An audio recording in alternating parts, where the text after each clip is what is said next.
Isang araw sa buhay ng isang sexing makeup artist. Char. Hi everyone, for today's video, sabi ko kay Arlene, samahan ako maghintay ng tricycle. Dahil papunta ako ng bayan, kikitain ko si Daryl. Dahil si Daryl naman ay nagpapasama sa akin sa LSPU dahil siya ay magja-judge.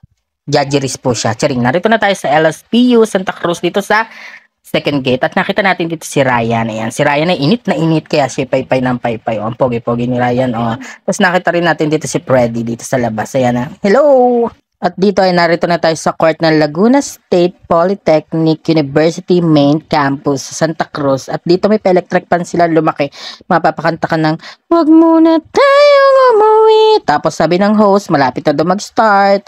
At ayan, nag-start na nga ng production number. Suot ang kanilang department shirt. Ayan yung mga boys natin. Nagpakilala na sila. Tapos dito, pinakilala din ng mga judge. Ayan si Lorraine. Shoutout sa iyo, Lorraine. Tapos si Daryl, ayan, pinakilala rin. Tapos yung isa pa nating judge, si ma'am, teacher yata siya dyan sa LSPU.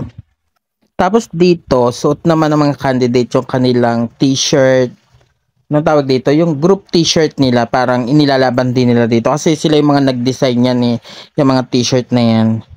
Tapos, ayan o, diba? Rarampan nila yan. May iba't ibang kulay. Tapos yung mga design. Tapos, yan. Tapos, gigradean din kasi yan ng mga judge. Titingnan din ng mga judge. Siyempre, yung creativeness ng ating mga candidate. Tapos, dito meron pa casual interview. Si MC, ayan, sumasagot sila. Kaya, huwag yung ginajudge yung mga candidate, yung mga kandidata, yung mga sumasali sa pageant. Kasi, siyempre, sobrang hirap sumali sa pageant. Siyempre, dugo, pawis, hirap, time, and effort yung binibigay nila para sa mga pageant. And dito na nga, yan na si Lorraine, nag-award na ng ating ano ba yun, popularity. Tapos yan yung photogenic. Tapos yan, Nakshi, Ray Allen, tingnan mo, gwapong-gwapo yung anak kong yan, di ba? Busy-busy yan, kakadating lang yan dyan kanina.